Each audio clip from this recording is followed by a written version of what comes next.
All right, good morning. Good morning. What's going on, everybody? Thank you very much for being here. Wednesday, October 8th, 8 a.m. on the dot. Good morning to everybody. Enjoying a nice cup of coffee. Hopefully, you guys are enjoying a nice cup of coffee as well. We got a lot to get into today. I don't got time to mess around today. Got a guest on today, so obviously that's going to eat up a lot of our time. Always look forward to having the right guests on, get a chance to have a little bit back and forth, talk a little Lakers, talk a little NBA. Thank you very much for being here. If you guys don't mind, please subscribe to the channel. If you've yet to subscribe to the channel, we'll greatly appreciate that. I'm going to give everyone a quick rundown of the show, and then we'll kind of get into it. There's a couple topics I want to get into before the guest comes on, so we'll do all that. If you got comments, you want to chime into the show, feel free to do so. You guys know that I definitely try to read as many comments as I can during the show. Obviously, any topics or questions or anything like that adds to the flow of the show would be greatly appreciated. And last thing that I'll mention here real quick, if you want to be a member of the show, an MVP member, would greatly appreciate that. It's $3 a month to be a member. It's a great way to support the channel, and I appreciate all the members that we have. All right, let's give everyone a quick little rundown what we got going on today. We'll get the show started. A little bit different than it was yesterday, right? Big announcement coming yesterday. LeBron was going to make his announcement. Oh, we don't got one of those today. When is LeBron ready? Looks like we got a little bit of an update. Shams yesterday, as everyone was promoting Hennessy VSOP, which is what LeBron was promoting yesterday for his announcement. There was some information about LeBron and when he's expected to return, or you could say that, I guess, still up in the air, if you want to call it. Obviously, all his focus is on getting into the regular season. I want to spend a little bit of time just all the different topics that have been around and associated with LeBron since the offseason. Very little of that amount has been about the basketball portion. So we'll talk about the basketball portion, a little bit of expectations for LeBron this upcoming season. I'm sure many of you guys know Harrison Faigen, who is part of SB Nation. He's going to join the show at about 8:15. So we'll have a little bit of a conversation. Him and I were DMing each other, and a couple of the messages, probably has a little bit different of an opinion on this Lakers team. Maybe not as high as others are on this Lakers team. So I'm looking forward to get his angle, his thoughts on that. So Harrison will join us in about 10 minutes or so. Marcus Smart practiced yesterday. So for the first time, Lakers got to see Marcus Smart out there. I got a couple of quotes from JJ Redick, Austin Reaves, Vando. So everybody kind of really talking about the type of impact he's going to have. I will spend a second talking about how there are question marks for the acquisitions that the Lakers went out and made. And based on those acquisitions that the Lakers made, doesn't it kind of feel like the season goes how great or how average these guys are? If DeAndre Ayton, Jake LaRavia, Marcus Smart, all are big contributors this upcoming season, I feel like Lakers could have a pretty good year. But if they all struggle or there's very low impact, that might mean that the Lakers struggle. So we'll hit on that a little bit. Yesterday, I put out a video on starters. We talked a little bit about, is there kind of a path here? Is it just going to become Rui Hachimura? Had a lot of really good comments in there on this specific episode, or whatever you want to call it. And I'll read some of the comments that people had in regards to the starting lineup. They gave their thoughts, so I'll include that. The Giannis rumors are actually pretty wild. I'd be surprised if we're sitting here a year from today and Giannis isn't on another team. But there are a lot of teams that are trying to get involved. There's some dark horses. There are some teams that have the assets that wouldn't make a trade. It's really all just going to come down to what Giannis wants, but that ain't getting any quieter. So remember in the summer, there was all this chatter about Giannis, and that free agency was all going to be kind of on hold and on pause until we knew what Giannis was going to do. And the last couple of days, let's just say that that's getting loud again. So we'll see what happens in regards to that. Got a couple stories in the NBA, mentioned a couple things on the MLB playoffs, that we'll call it a day. So thank you very much for being here. Let's take a look at some of your comments here real quick as we get started. and we will we'll get going here. All right, let's see what we got here. Okay. Morning, Laker fam. All right, good morning to you. Nick, good morning from Madrid, brother. I appreciate you being here. Let's see what we got now. Let's see. Sliwa, did you actually think LeBron was going to give a serious announcement? No, I think most of the rumors going into it was, it was going to be an ad. I didn't think it was going to be Hennessy. I thought it was going to be Amazon Prime. So LeBron is clearly pouting. Morning chat, espresso Slee. Cheers to you, brother. Let's get a quick quote here from Motion Breeze. Regarding weight loss, it's not about being perfect. It's about effort. And when you bring that effort every single day, that's where transformation begins. That's how change occurs.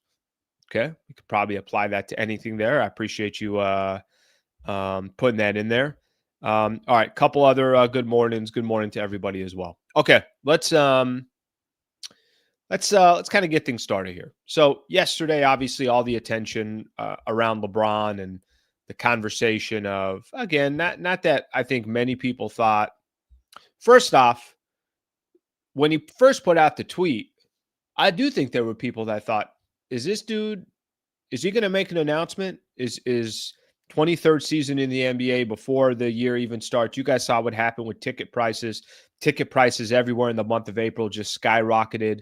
Of course, there are people that thought, is LeBron potentially going to make an announcement? And then, maybe a few hours go by and then it's like, oh, this is probably tied to Amazon Prime, or this is probably tied to an advertisement or something along those lines. So we all kind of knew that it wasn't going to be him announcing his retirement. But let me just say this. I think now, hopefully, the focus and the attention can kind of start shifting towards, well, when's LeBron coming back? And what can we expect from LeBron this upcoming season, his 23rd year in the NBA? Yesterday on NBA Today on ESPN, Shams, I'm going to read to you exactly what he said. He said, LeBron James has started to ramp up here. He's doing a little bit on the court, but I'm told the expectation is he's still going to be out for the preseason, the goal being to be ready for opening night. So Shams kind of gave a little bit of an update there. I think there were a little bit of chatter. Hey, will LeBron be able to get one preseason game in? That's what kind of everybody was hoping for. But it sounds like, based upon what Shams is saying, his ramp up is nothing to do with the preseason. His ramp up has to do with October 21st, when the Lakers are hosting the Golden State Warriors, and they're trying to get off to, obviously a good start to the season. So the update right now that we got on LeBron as far as when he would potentially return is, like I said, is most likely sitting on that somewhere around opening day is what the hope is. Let me just kind of let me kind of break down, because I think there have been so many other things we've talked about in regards to LeBron all summer long. And one of the things that we really haven't hit on is, well, how about LeBron on the actual floor? What can we expect in his 23rd season? And here are some of the stories that we've had so far on LeBron. And by the way, I think there's a reason why we don't talk about what he does on the floor, because I think there's a little bit of, well, he does it every single year. So we kind of know exactly what he'll bring to the table, and we'll know that strengths, weaknesses at this stage of his career and everything else. But let me just kind of break down a little bit. Here have been the stories so far for LeBron in the offseason.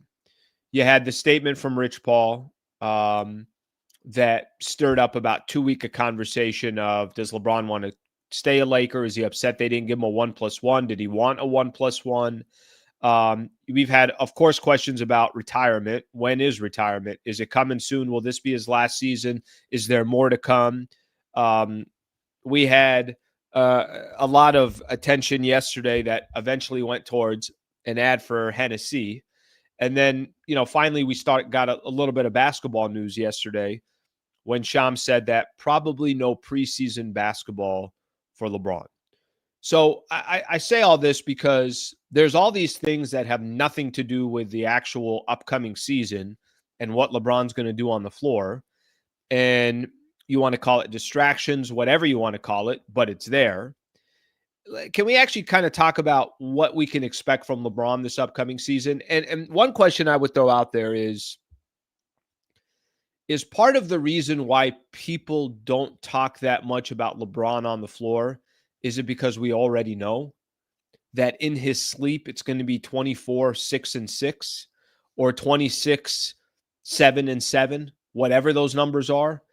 Is it just because we've kind of have an idea and we know what the expectations are, and he's done it for 22 seasons, that there's really not that much to talk about on the floor? Maybe it has more to do with that, because I will tell you, as somebody that, obviously is actually looking forward to this upcoming season, and I'm very curious to see how this Lakers team will fit the mix. JJ Redick's second year, Luka's first full year. There's not been enough chatter about the basketball portion of things when it comes to LeBron. And maybe it is as simple as, well, we already know what LeBron's going to end up doing. It is going to be his 23rd season. I do think that they're going to be very, very strategic with him. I don't think LeBron's going to be shooting to, play 75 games or something along those lines.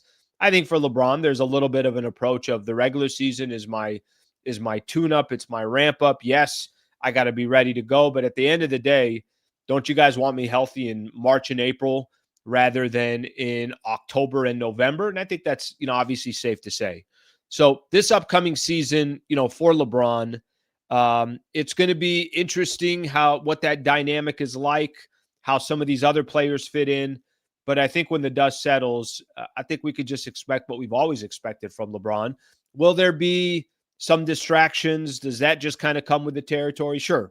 If the Lakers get off to a slow start, will there be conversation? Does LeBron want to play somewhere else? Yeah, okay. That's going to, obviously that's going to be there, and that just kind of comes with the territory in any conversation with LeBron. But I do think when the dust settles and we're all just kind of, the regular season starts on October 21st, what can we expect from LeBron? We'll expect LeBron to do what he's done for 22 seasons in a row. And I don't think that changes. Now, could there be some curveballs in his 23rd season? Of course there can. But that has nothing to do with him personally or his performance or any of that stuff. I think that's just going to have more to do with his health. It's going to have more to do with how does his body feel 23 years in, and we'll find that out as the season starts. All right, let me take a look at a couple of the comments here, and then we'll go from there. Let's see what we got here. Let's see. Talking about LeBron, but please, are we going to get Wiggins, Kessler, anybody? I'm a bit sad. Yeah, let me say this. I don't think that's happening in the next 30 days, so I don't think there's really much of a conversation there. Maybe can something happen? Sure, but I think most likely, if anything's obviously going to happen from a trade perspective, it'd have to be a little bit further down the road. Giannis will never happen. I'll get to Giannis in a little bit. I mean, there's only one way Giannis becomes a Laker, is Giannis wants to be a Laker. And from what it sounds like he wants to probably stay on the East Coast or stay on that side of the country. And it sounds like I think I was reading yesterday, and I'll get into the Giannis stuff later because I think the Giannis stuff is actually pretty fascinating. Sounds like at one point, Knicks was the only team he would consider, but you got to imagine there's going to be a lot of other teams, obviously, trying to get his services. Okay, we'll continue on some of this LeBron chat, LeBron conversation, expectations this upcoming year. I do want to welcome in our guest. Very nice of him to make some time for us. Harrison Faigen, part of SB Nation. Harrison, good morning, my friend. Hey, Alan, how's it going? What's going on, brother? How are you doing? I'm doing well. How about you? Long time. It's kind of funny because you and I haven't actually talked to each other in a long time. We obviously messaged each other in this last week and a half, 2 weeks or so. But we used to see each other all the time, obviously down at Laker practices and games and everything else. But I appreciate you taking the time to come on. How are things going for you? Things are going well. I am off the Lakers beat, so I no longer see you like 5 times a week or Yeah. however much we were running into each other at practices and games. But yeah, things are going well. Just overseeing NBA and WNBA coverage at SB Nation. So I'm able to do things like I went out to dinner with my parents last night. There Didn't you have to go. worry that LeBron was going to tweet, and I was going to have to like rush to a computer, which is nice. All right, let me. I was just in on the LeBron stuff. I think anything that happens, all the other distractions and everything else that just kind of comes with the territory. When the season actually starts, 23rd season in the NBA, what is kind of your expectations for LeBron this upcoming year? I think it's safe to say that whatever goes on the side, when the games start, we kind of feels like we know exactly what LeBron does. You expect anything different this year? Yeah, I mean, for one, I'm shocked he's not retiring. I really thought that he was going to go all summer and then just like announce that in a Twitter video that he teased the day before. So I'm floored that he did not choose to hang it up and that ended up just being a Hennessy ad. But in seriousness, like Hennessy got I their think, money worth. Hennessy got they got look, I mean, that advertisement paid for itself. LeBron knows that people are going to speculate about his retirement, and for good reason. He entering year 23, like not very many guys have made it this far, if any. I think I think 23 might actually be a record, right? I think it is. Yeah, I think Yeah. Was it I Robert think Parrish? 22 was the record. Yeah, Yeah. I think you're right. Or maybe Vince Carter. Um, Yeah. Yeah, I think it was Vince Carter was the record with 22, but I could be wrong on this. But either way, very few guys have made it this far. Certainly, no one has made it this far anywhere near his level. Of still playing, making All NBA teams last year and stuff like that. So I don't know if I expect that level of play from LeBron, but I also don't know that the Lakers necessarily need it. I think last year there was a lot more put on his plate than they probably originally planned. Where all of a sudden, he goes from playing off of Anthony Davis to, hey, you're the small ball center, sort of fulcroom of the defense, along with Dorian Finney-Smith, and we're trying to figure out this weird small ball team on the fly, and we need you to lock back in on defense and, rotate like a madman and fly in from the weak side. And he actually ended up becoming like their best defender last year for a good chunk of the season, I felt like. And, it didn't last into the playoffs. I think the Lakers defense was like a little gimmicky. I think we realized watching the Timberwolves pick it apart in the playoffs, but it was a change of pace from what teams were seeing in the regular season, and they were able to make it work. But I think for LeBron this year, he was talking on media day about working on his catch and shoot threes and stuff like that. And I just wonder, like, do you think he's ever gone into a season being like, I'm going to work on my catch and shoot threes this offseason because I don't think that I'm going to be playing on the ball? There have been seasons where he says, I'm going to be less on the ball, but I don't know that he's ever felt like he's going to go and stand in the corner and space the floor for someone else. And that's why I think that, maybe his impact will be a little bit less this season, playing off of Luka with like a full training camp to really make this Luka's team. But I think that's a good thing. And I think that the Lakers needing less from him is going to be able to make him more impactful in the long run, because I think, he's just like a little overtasked to be the number one option at this point in his career. He's 40, that should not be what any team is asking him to do. And being able to sort of pick on weaker defenders, attack from the weak side, all of that stuff, like I would expect him to still be very effective when he plays this year. Yeah, it's funny when you say that, because I agree with you. I don't think he's ever walked into a training camp with this mentality of, all right, I'm going to be off the ball. Let the other quarterback kind of drive this thing. It's just that's never happened. It would be a stupid strategy in any other year.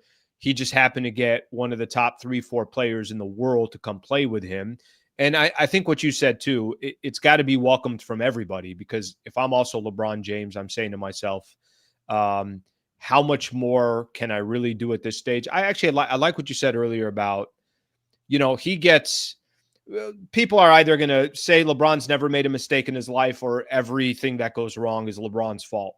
I don't feel like there's like a middle ground here, but I like what you said about how he adjusted last season and all of a sudden became kind of a defensive anchor. Had to play a lot more of these bigs, the switches and everything. He didn't have a choice, but that's LeBron. I mean, LeBron, you put him in any situation, predicament, position, it's LeBron. He's one of the highest IQ players to ever play the game, so he'll figure it out. But I do think, and you're right, maybe those numbers will naturally just drop because it's 23rd season in the NBA. And I'm not holding the ball for 17 seconds of a shot clock or 15 seconds of a shot clock. It's not going to be Luka that's kind of driving that. So that'll be interesting to obviously see how that formulates. I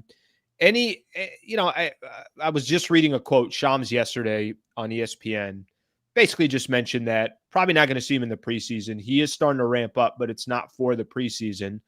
Just the Lakers in general.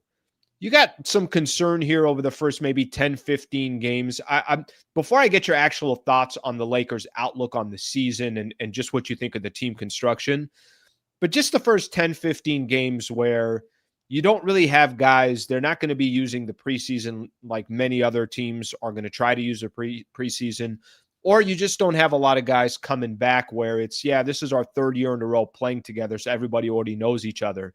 Do you have some concerns early on for the Lakers to kind of get some cohesiveness with Ayton and Luka and some of these other guys?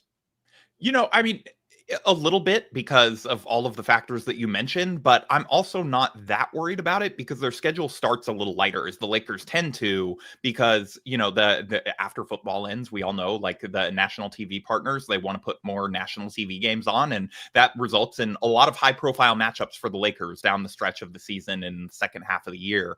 And so so they're going to be playing, not the toughest slate in the world to start the season, which, I mean, I'm not surprised that LeBron's not playing in preseason. I think that, for the last couple of years, like, he's either played in one game or not played at all. And so this is not that, again, like, that shocking that he's not going to play. And again, like, in past years, you'd be like, how is the team going to learn how to play without their sort of main engine on the floor? What can they really take from these preseason games? But as long as Luka gets into a couple of these, and as long as they're actually working him in practice, and that's why they're not playing him in the games, is that they're going pretty hard in these practices. I'm not as concerned about it because of the stuff that I mentioned about, I think, his role being a little bit smaller offensively this year and a little bit easier for him. So yeah, I think they need to get off to a tough start or a good start, but I think that that's very achievable because, I would need to look at exactly who they're playing, but I remember it's not exactly a murder that first 15. They got, first, call it 5 games or so. There's some tough matchups, a couple of tough matchups on the road. I think they go at Minnesota, at Memphis, but it also, you got Portland in the mix there. There's a couple of other teams that it makes it, I guess you can call it, a little bit easier. So I'm with you on that. And look, with respect to the Grizzlies, at Memphis, not as tough as it used to be, with given that, like, half their team is apparently in the hospital, and just that list keeps growing. All right, your outlook on the actual team. I think there's some power rankings out there. They got the Lakers top 5. Some have it maybe 6 or 7 around there. Obviously, we saw what Luka did in the offseason. There's going to be question marks. I hope Ayton goes well. I hope Marcus Smart goes well. But I don't know. I think it's a fair I don't think any of us can predict what the roster is going to look like once they start. But they did win 50 games last year. They did get third in the Western Conference. Certainly, I'm imagining a lot of these players are more comfortable than they were after the trade deadline. With all that being said, what's your outlook? I mean, do you feel that the Lakers are one of these top 2 or 3 teams? No, not 2. Top 3 or 4 teams in the Western Conference? Where do you put them kind of in the scope of the West? Yeah, I mean, I don't think top 3, I think, is going to be tough. But I mean, achievable depending on how Luka looks. The thing is we don't really, because of sort of the jumbled preseason and, like, the guys in and out, like, we don't know if Marcus Smart is going to play this year or how much he's going to play. Like, I would assume he will play games this year, but we don't, based on the past couple seasons, we don't know how many games he's going to be available for. And so, there are question marks around that. Ayton looks pretty good, I think, especially defensively, seems to be embracing his role there through 2 preseason games at the very least. And so, that's as good of a sign as you can take from the preseason, probably. I think for the Lakers, the goal should probably be top 4, because I think if you're going to have Luka, and he actually does look like the MVP candidate, I think a lot of us expect him to look like after the Eurobasket run, like, if you have an MVP candidate, you should be gunning for home court advantage in the playoffs at the very least, and so I think that the top 4 should probably be the goal. But I think secondarily, you just want to make sure that you're out of the play-in. I think that's the biggest thing is just, we saw how much did being the 3rd seed help the Lakers last year? Not a whole lot. That home court advantage didn't help them much. Week off. Huh? The week off almost from the exactly. basically If anything, that ended up hurting them because they didn't practice and they were like out of rhythm. And JJ has said as much that he feels that way. And so I don't know how much being a top 4 seed is a necessity, but I think that should be the goal. As you're trying to take the season with the night-to-night seriousness that you need to approach it with as a would-be contender, I think that you should be gunning for that top 4 seed and home court advantage in the first round. I just think that, like let's say Luka gets a calf injury and misses, 20, 25 games, then top 4 is no longer like a realistic goal at that point. And you just need to sort of hope that you can avoid the play-in. And that kind of stuff can happen to anyone. But I think with reasonable health, then top 4 is a good expectation. I know it's a conversation because we don't know how exactly the everybody wants to know the starting lineup, and they want to. It's always kind of an interesting chat to have before a season begins. JJ Redick has not said what the starting lineup is going to be. As you look at the Lakers, and let's say you separated, you're not worrying about contracts. Let's say you're not worried about guys that are expiring contracts, any of that stuff. It's just none of that stuff matters. What a guy makes doesn't matter. What do you think is a starting 5 that makes the most sense? And what players do you think can thrive coming off the bench? And then also you can add to that, with that in mind, what you think JJ is going to do when it comes to the starting lineup?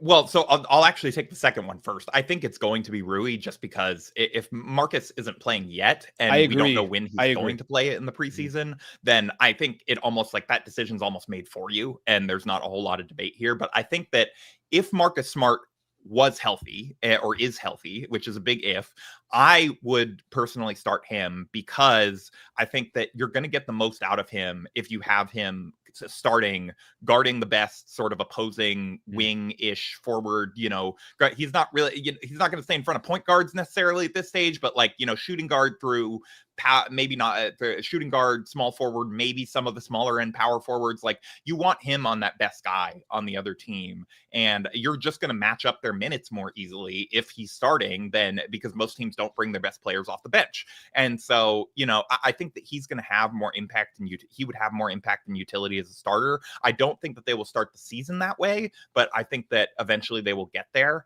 But I think beyond him, I think that really seems to be the only spot that I think is really in doubt in anyone's mind. Like Ayton's clearly going to start. They don't have any centers like anywhere near his caliber or pedigree. LeBron is not going to be coming off the bench. I'll break some news for people. Austin Reaves is going to start. They're not going to bring him off the bench, and nor really should they. I don't know that they have somebody that's good enough to displace him. I can understand the argument for, okay, Austin, you're gunning for 6th man of the year, even though it's a contract year, whatever, if we're taking contracts out of it. But I just don't see in a realistic world how the Lakers could do that to him. No, nor do I think that they could really make the case to him that that's the right decision. Like, hey, we have this guy that we think is a better fit with the starters than you. I don't think there's anyone like that on the roster. And then obviously Luka's going to start. Yeah, it's funny you say that because I think we all come to the same conclusion. We think it's going to be Rui.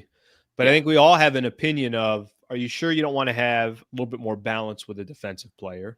I've made a case a little bit on the Vando front, and I think part of that also does have to do with, I don't know what Marcus Smart's health is. Yeah. Where I'm at least getting a chance to see Vando now and saying, hey, that Vando looks like the Vando I've seen in the past without all the injuries. We'll see what eventually happens. But I know there's also some downside to that, just because Vando is, if I'm a defense out there, I'm leaving Vando open. Every time I hear somebody say, well, Vando's really starting to, he's starting to shoot some threes and hit some threes, I'm like, sounds good. Go ahead and let him do that. Obviously if I'm an opposing defense out there. You mentioned Austin Reaves. Where do you stand on Austin? Where do you stand on, I think it's, my gauge on Reaves and the Laker fan base is they respect him. They appreciate what he's been able to do. But the moment Luka got here, it was, Are we sure we want that as our backcourt? And I mean, Harrison, if we're being honest with each other, you only have so many assets.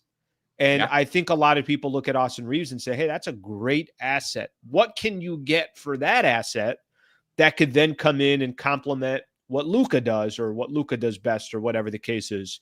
What's your view on Reaves on the current and potentially the future?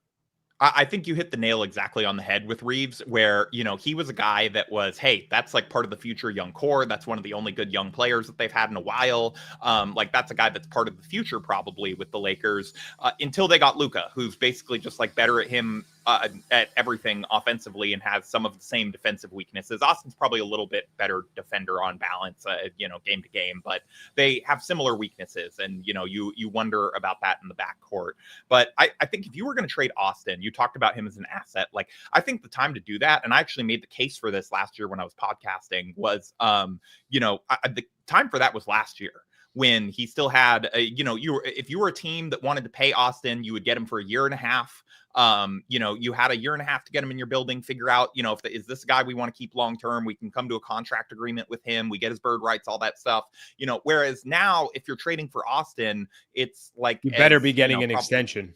It's like probably a half-season rental. It's going to be a half-season rental before he opts out, and you have to pay him all over again.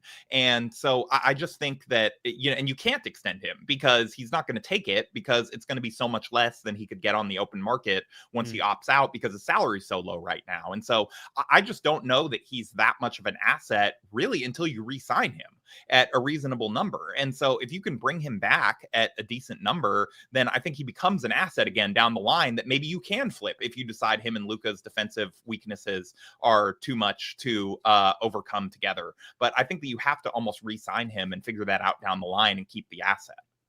Yeah. So, by the way, that is probably the one point that I would say in regards to some of the options out there. It's probably talked about the least, but it makes a lot of sense. No, just bring him back. But you're going to have him on your roster, obviously. You'd have him through this year. You'd have him for probably I'm assuming all of next year as well. And you're making a determination for 2 years down the road of, okay, hey, does this make sense? What does the roster look like? Is LeBron still with the Lakers? Is he not? I mean, there's obviously a lot that could come into play between now and then. But the Reaves conversation is not going to go anywhere. Obviously, that's going to be there. And it almost not that this is apples to apples, because it's not, but I think let's use the Giannis conversation. Giannis has 2 years left on his contract. And I think what you're saying, there's a little bit of that, hey, if I trade for him now, I can get him for whatever window. My hope is that I can sell him on, this is the right place to be for his future. Miami, OKC, San Antonio, whatever team, right? If he only wants to go to the Knicks, but another team wants to come into play, I think that's what you're referring to there. Okay, I got, is Austin enticing young piece at that point where, like, right now it's hard to use him as salary ballast because he's making so little. But down the line, if you re-sign him on a reasonable 4 or 5 year deal, whatever, like, does that become enticing for a team all of a sudden where it's like, hey, we're losing star X or whatever, but we can get this, young-ish guy. He's not going to be that young at that point, but, on the younger side, and this like sort of guy that we can build around and sell our fans on, in the interim as we enter this rebuild. I mentioned Giannis. It's before free agency, everybody basically just said everything is on pause until we figure out what Giannis is going to do. And then as the summer started, Giannis became less and less of a story, and free agency did whatever it did. And now we sit here today. There was a story that came out yesterday that back in August, the Knicks and the Milwaukee Bucks were having conversations about Giannis. Forever, how serious it wasn't. I've seen some different reports out there, but the bottom line is the dialogue was had. It's already kind of starting to dominate the beginning of the preseason and the beginning of the season, and I'm sure this conversation isn't going to go anywhere. It has nothing to do with the Lakers or any of that stuff, but what do you make of just some of the chatter around Giannis? I have always felt that because some of the things that you've heard Giannis say over the last maybe year and a half, if there's a star to move, I think it will be Giannis. Yeah. Do you feel like it's going towards that, and it's just a matter of time until he's no longer representing the Bucks? I mean, in addition to the Shams report yesterday, there was, I don't know if you saw this, and maybe I'm the victim of misinformation or something, but I did do some Googling and it looks like a number of sites wrote about this. So I think it is true. He moved his family to Athens. Saw that. And, did not like that came out because I don't know if you saw his tweet last night as well. It was kind of like, can my family just live like in quiet and no, peace? I didn't see that. So I guess it is real then. Yeah. But it is, again, that doesn't necessarily mean he's leaving Milwaukee. His Athens is a very nice place from what I've heard. I've not been to Greece, but I've heard it's incredibly beautiful and might be a nice place to raise a family, especially if you build a custom apartment complex for your wife, kids, and your family members and family. Mm-hmm. Yeah. So maybe it just has to do with that, and that is what he's doing. But it does sort of lend itself to more speculation, whether Giannis likes it or not, of, okay, if Milwaukee's not where his family is anymore, is he as tied to that city, or would he would he theoretically go wherever? Is this a setup for, hey, they're going to go live here while he figures out this next stuff, and they don't have to deal with the stuff that kids of a star demanding a trade have to deal with, or even there was a lot of stuff last year with like Bradley Beal where his family was getting like harassed at games and things like that. Maybe, again, I'm not saying this means Giannis is like setting up for a trade request or something, but it certainly would help him do so without having to worry about, like, does this have effects on my family on a day-to-day basis where, like, my wife's going to Starbucks and somebody's yelling at her to make me stay or whatever, and it's, it doesn't mean he's leaving, but it certainly seems like he's been the guy, like you said, that has flirted with it the most. Every single summer, he gives some one-on-one interview where he like kicks the door wide open to trade speculation. And then a couple months later, he's like, yeah, I love Milwaukee. And then every single time that he's come up for a contract extension, he has used that leverage to get them to make a big move and to try and keep him happy, and they did that with Miles Turner this summer where, they had the historic wave and stretch of Dame. And so, the Bucks, to their credit, have done everything in their power to try and keep him happy, but they don't really have assets left at this point. And I don't know if this team is good enough to meet the championship expectation that he set for himself on media day, in his own words. And so, if they can't, then what does that open the door for? And I think like next summer, not to perpetually be the big market people that perpetually tease this, but next summer, I think is the time when that would maybe more come to a head rather than midseason this season, which, again, is another reason that you want to maybe keep Austin Reaves around and, get him under an extension, or maybe you can use him in a sign and trade this summer, or, whatever it may be.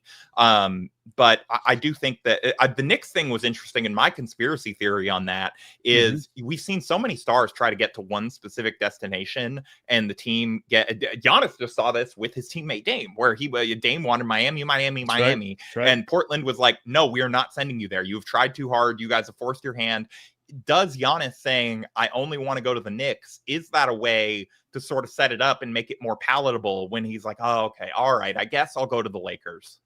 If you guys really don't want the Knicks assets. Well, what's funny about the whole thing, and listen, and I understand the, are we really is Giannis really going to the Lakers? I understand the whole, like, is that, I'll just say this, if there's a star available of that caliber, then it's impossible not to think, unless Giannis just doesn't want to play on the West Coast, or he doesn't want to play for the Lakers, and the Warriors are out of the mix as well. Like, it might just hypothetically, right? No, I just want to be on the East Coast, and these are a couple of the locations that I have. But just talking Giannis for a second, Harrison, it is more than safe to say that it's a franchise that knows what to do with stars. If before Luka got here, it was kind of like, I don't know really what the angle is. Why would he come to this, that? One of the best players in the world, who plays quarterback, is going to be a Los Angeles Laker for years to come. New ownership clearly will do whatever they need to do. The point I'm trying to make is, it's not like the Lakers don't look a lot sexier than they maybe did a year ago, and that the future doesn't look a lot different than maybe it did a year ago. So I think whether Lakers got any shot at Giannis or not, I think what you're talking about, hold on to some assets, be smart. You never know what can happen. You know what? If Giannis gets traded, does that, and he doesn't come to the Lakers, did that open the door for maybe another player? Like, I think the point you're trying to make is just be ready, because you never know what can happen. And when you have somebody as colossal as that player that could potentially move, you don't want to stand around and be like, we got nothing to try to get into the mix here. I mean, the Knicks are sort of dealing with that exact problem where they gave up so much for Mikal Bridges, that Mikal Bridges, yeah. That it's like, what assets are you offering Milwaukee at this point? I'm sure they have some, but is that enough for Milwaukee to part with their franchise guy if they're the only bidder? And I'm not surprised that in August, without Giannis formally demanding a trade, they did not have enough to get the Bucks to be like, this is worth our while. Yeah, and then they had something where Mikal had just, I think, signed his extension, so they had to wait 6 months. So there was a lot of things that just weren't going to happen. And again, my point in bringing this up had less to do with, is he going to the Knicks? It's, look, this is active, and it's not going anywhere. And I don't think the Milwaukee Bucks are set up in this championship run coming up in the 2025-2026 season, even though the window in the Eastern Conference is open a bit here. But you're right. They have tried. They're looking rougher outlook wise than the Lakers did pre-Luka trade. Well, here's there's what's nothing funny left in the cupboard. Here's what's funny about them, and I think I get it. I've heard Bobby Marks say this. I've heard a couple people that are front office people.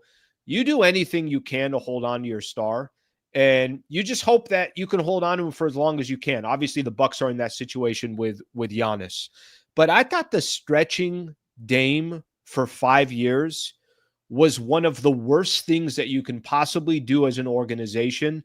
And it showed this desperation. I'm like, I don't think this is going to make Giannis think that, hey, we're good to go here. I know they got Miles Turner. I know they stole him away from Indiana or kind of however they got him, but their outlook is, it's not looking great. They don't have many future picks. They have a bunch of contracts on the books for okay veterans, but that are not necessarily going to, like, Miles Turner is not going to get better. Kyle Kuzma is not getting better at this point in his career. Bobby Portis is going to continue to decline. Like, they lost Brook Lopez, who was a huge part of their defense. Dame, they are going to be paying like $20 million to not play for them the next 5 years, or however much like the stretch ended up working out to. Yeah, he's like 22, something like that. Yeah. It's some crazy amount, like ludicrous amount on your cap for a spot that you're getting nothing from. That's basically like a permanent, just like decrease of what you can spend on payroll for the next 5 years. Like, again, Giannis may want to be like, he may ultimately decide, hey, I can be a legend in Milwaukee forever. I could be the guy who stayed. I could be their Dirk. I can be their Kobe, whatever it may be. But it's not going to be for basketball reasons, I don't think, if he ends up staying. It's going to be because he decides he wants to be Mr. Buck for life. Well, the beauty with him and his situation is he won him a championship. So if he, I think that's got to be the one thing he can walk away with if he decides to leave. And if there's anyone in Milwaukee that's upset at him at wanting to leave, he won their ass a championship, something they hadn't accomplished since Kareem Abdul-Jabbar. So he certainly did his job, whether he stays there or not. Harrison, great stuff, brother. I appreciate you coming on the show, hanging out, giving us your insight on the upcoming Lakers season, and great stuff on the Bucks as well. But thank you for your time, brother. I appreciate you coming on. Yeah, I was happy to get the invite. Happy to come back anytime. All right, man. Thank you very much. Right, and we'll talk to you once the season gets going, okay? All right, see you later. All right, man. That is Harrison Faigen right there, right? SB Nation. All right, good stuff from Harrison.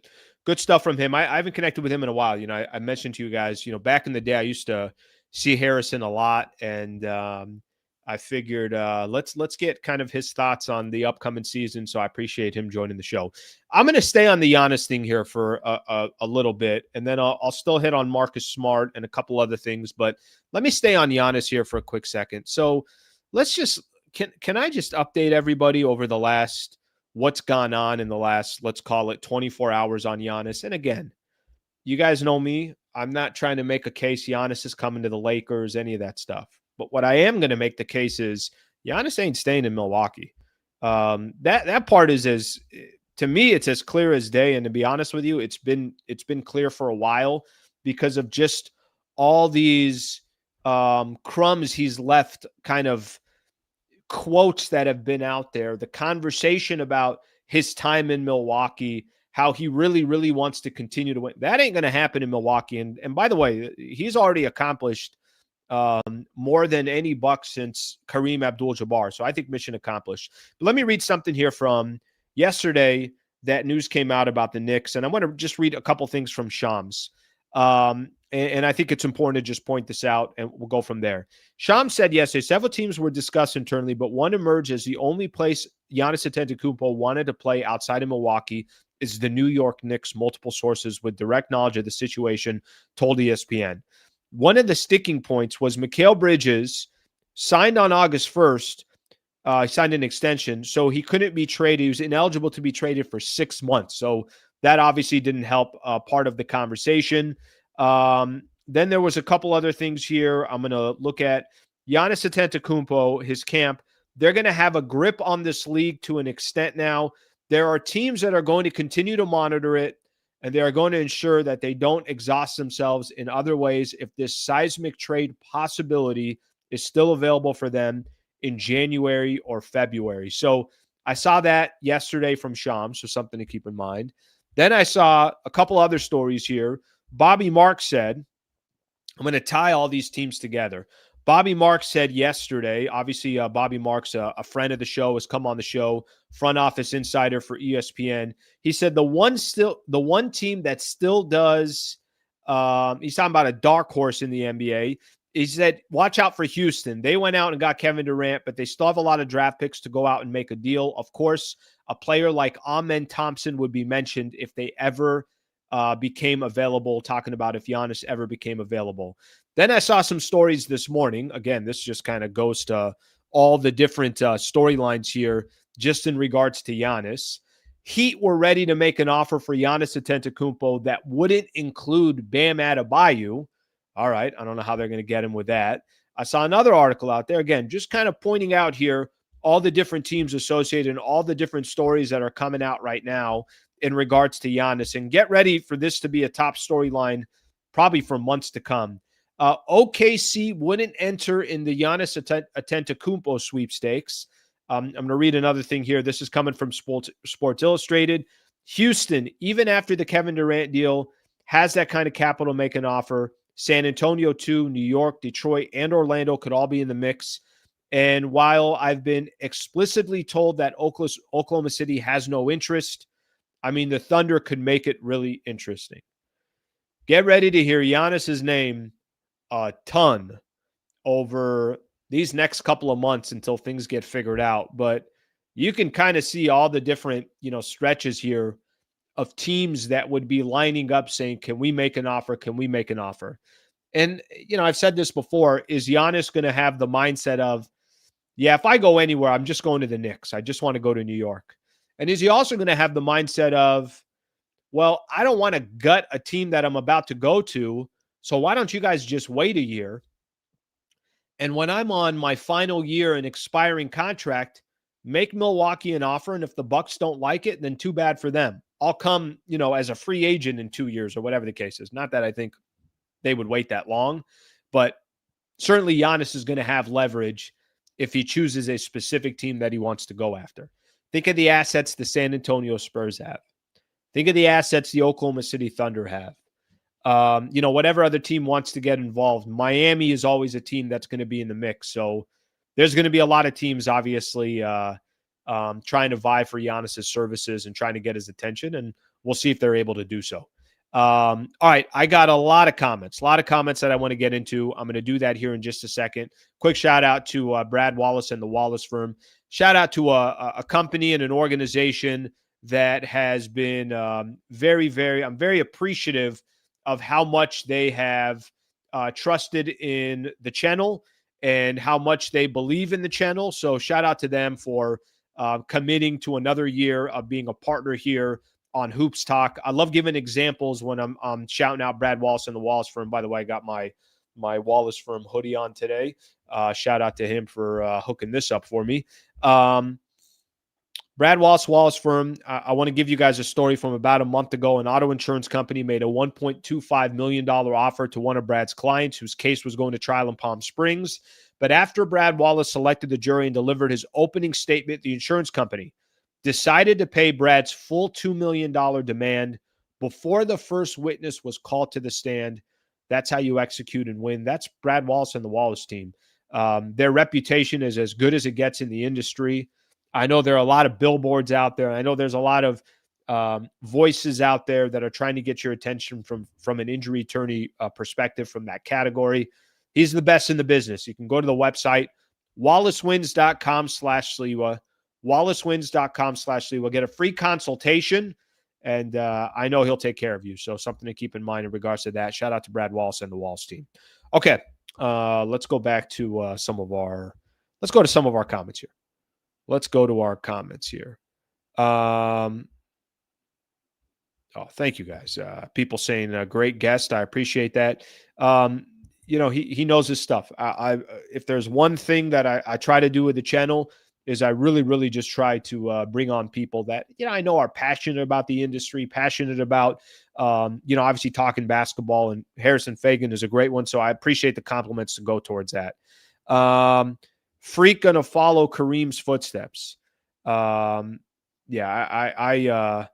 think every Laker fan out there would be, they'd love to see those footsteps of Kareem leaving like he did the Milwaukee Bucks, coming to the Lakers, and then eventually obviously teaming up with Magic. Magic gets drafted, and then they go on and win championships. Hey, Luka's waiting.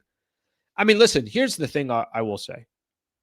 I got no idea what's going to happen, but I do mean this when I say it. If you're Giannis, you don't look at the Lakers a little bit and say, yeah, that's really interesting over there. They're building around Luka. I got another top 5 player in the league as I get a little bit older to run some screen and rolls with him, to have a chance to compete for championship, do it in the, obviously on the biggest stage with the biggest brand in the NBA. It's got to be interesting. I'm not telling you it's going to happen, but it's got to be interesting. We all, obviously we all know that. Freak can opt out in the summer of 27. But if you're the Milwaukee Bucks, you can't wait. If you know he's leaving, you can't wait. If you know he's leaving and if there's one thing players have leverage on, it's this situation right now. The leverage they have is, I want out. And if you don't trade me, then I'm going to walk and you're going to get nothing in the summer of 27. You can't have an asset that big and you get nothing for him. So this is, Giannis has leverage too. And if you're the Milwaukee Bucks, you want a freaking NBA championship with Giannis Antetokounmpo. You also kind of want to, make sure that there should be a good mutual relationship between both sides because they've had a lot of success together as well. But sometimes, relationships end. All right, another compliment towards Harrison Faigen. All right, I appreciate that, guys. Giannis will leave as a free agent before he demands a trade, and Bucks will trade him for low ball before losing him for nothing. I don't think it's going to get to a point where it's just 2 years is too far away for someone like that. I don't think he's trying to wait 2 years. So,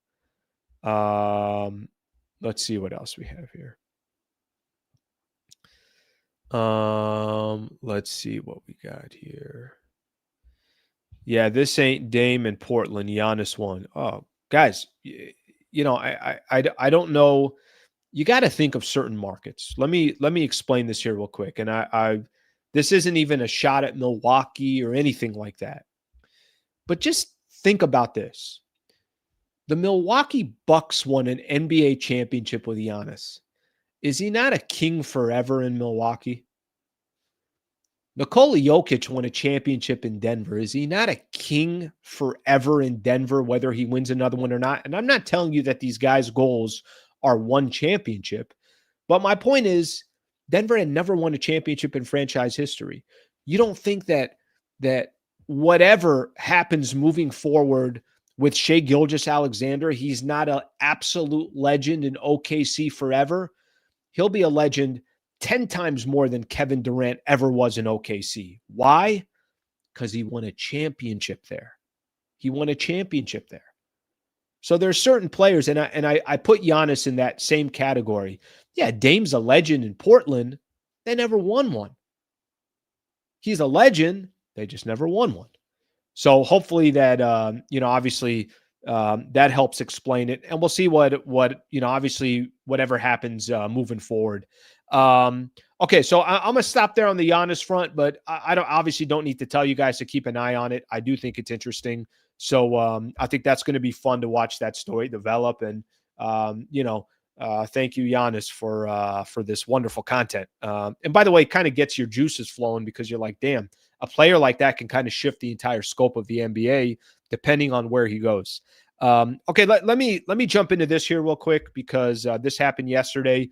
Marcus Smart got a first chance yesterday to see Marcus Smart at practice. Couple quick quotes from JJ Redick. Then I got one from Austin Reaves, one from Vando, but Marcus Smart is back on the floor. Here's what Redick said. Marcus participated in some live practice and then was out at the end. He said he was awesome. I think given the workload of today, I was impressed that he was able to sustain his level of intensity for as long as he did.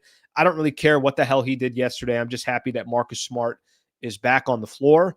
Let me get a couple other quotes here as well. Austin Reaves, this is what he said.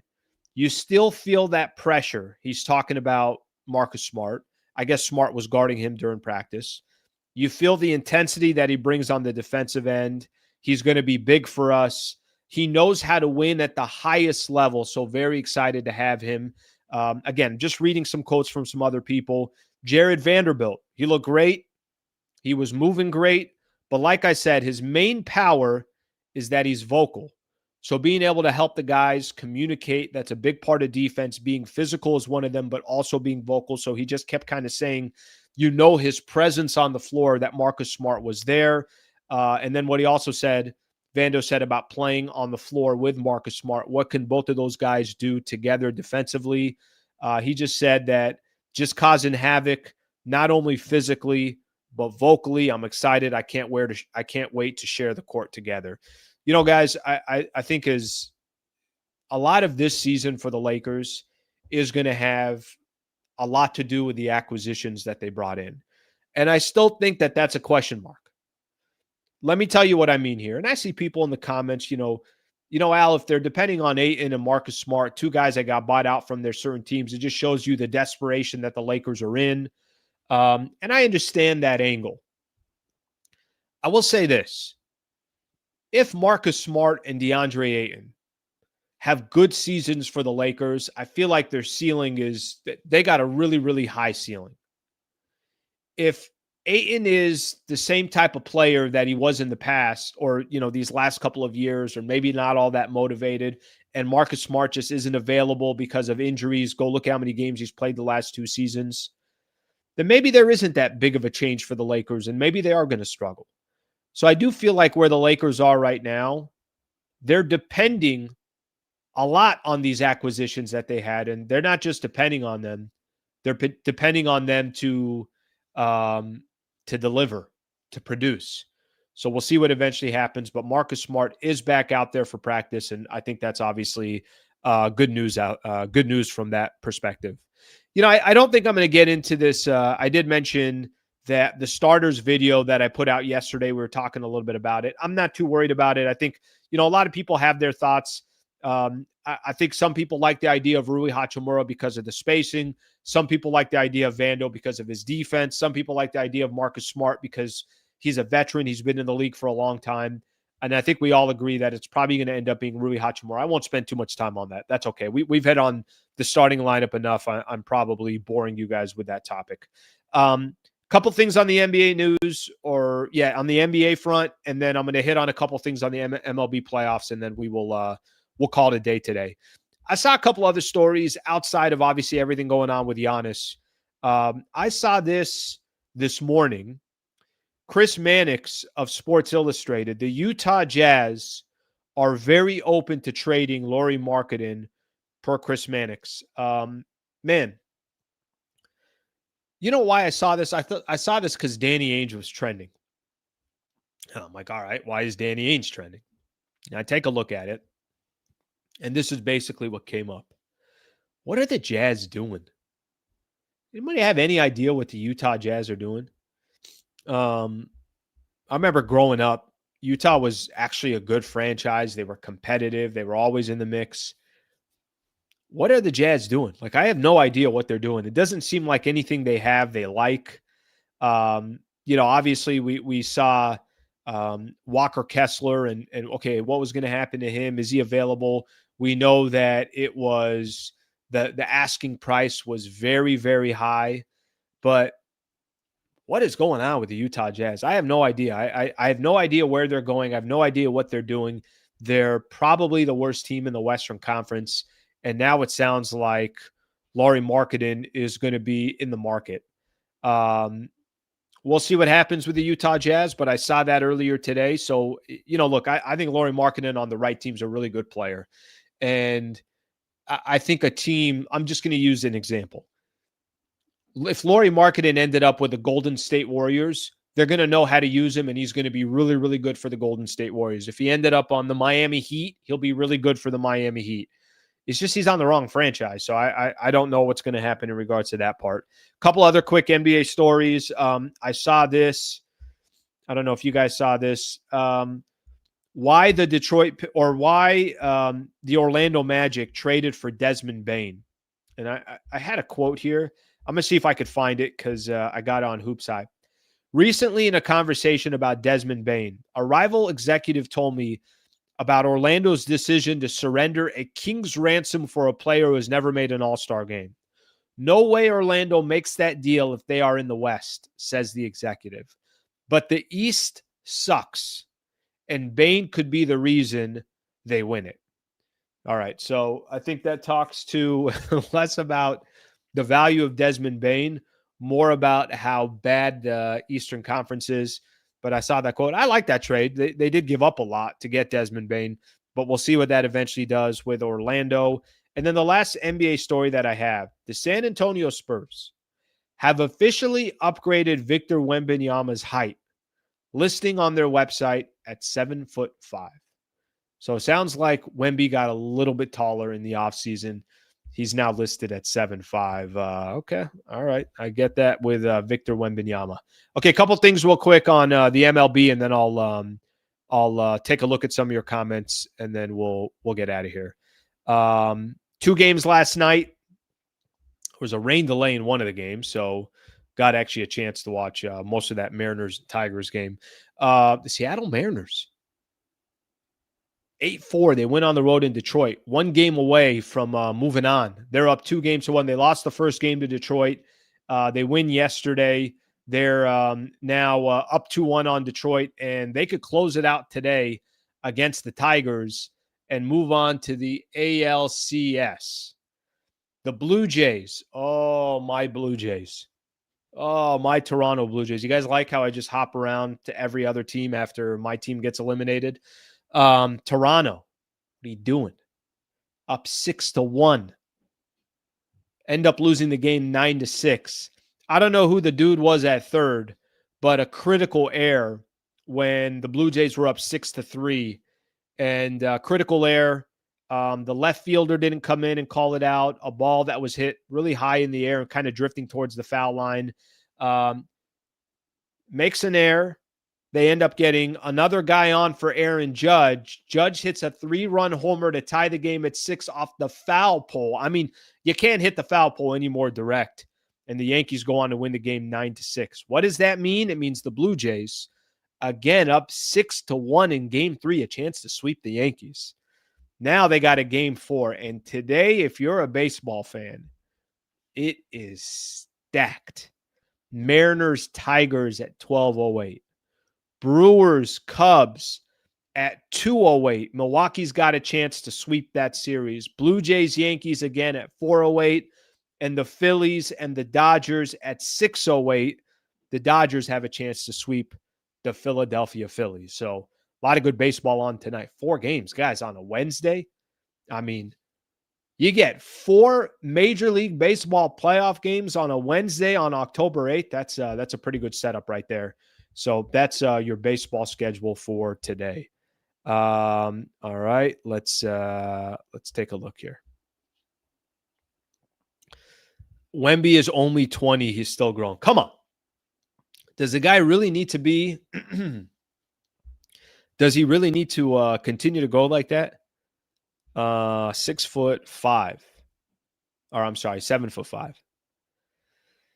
I'm going to answer this one. Slee, does Machado need to be traded? He can't be traded. He's just making too much money. So it's not going to happen. So that's the problem. But I do have, if you're asking me the question of, can you win a World Series with Machado as your best player? I think if you go look at Machado's playoff numbers, the answer would be no. Because your best player's got to be the best in the postseason, and he's not at his best in the postseason. He's been awful in the postseason. All right, let's take a look at a couple more of these here. If Giannis goes to the Lakers, they will three-peat. I don't know where Giannis's head is, but, I mean, are you not kind of at least just taking a look at the Lakers and saying, what are they building over there? I think he has to be, but we'll see if that happens. All right, my people, what did we go today? $1.05 today. I've been going $1.10, $1.15s.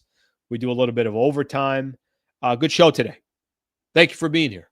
I appreciate you guys hanging out. I'm back on tomorrow morning at 8 a.m., getting a little bit closer to the Lakers season starting. They start in less than 2 weeks, the regular season. I know no games this week, but once we get back to next week, next week is wild. They go Sunday, Tuesday, Wednesday, Friday. They play 4 games in 6 days, and then the following Tuesday, the regular season will start. So I appreciate you guys hanging out. Thank you for being here. Hope you guys enjoy the rest of your day, all those baseball games that I was talking about. I'll see you tomorrow morning coming up at 8 a.m. Shout out to Harrison Faigen, SB Nation, for joining the show. Thank you to Brad Wallace of the Wallace Firm. Hope you guys have a great rest of your morning.